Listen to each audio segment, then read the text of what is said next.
Доброго дня. Вітаю вас всіх. Катастрофічна дорога Іршава-Довге.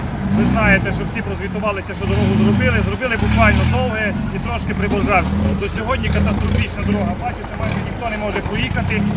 Нам обіцяли, що буде ремонт продовжений через місяць. Пройшло вже 3 місяці. Відверта брехня Києва, відверта брехня всіх. Всі просто вважають нас просто елементарними ідіотами. Бензин подорожав. Ви знаєте, що ми навіть на коні пробували дійти до області і достукатися до ремонту доріг. Ремонту доріг немає.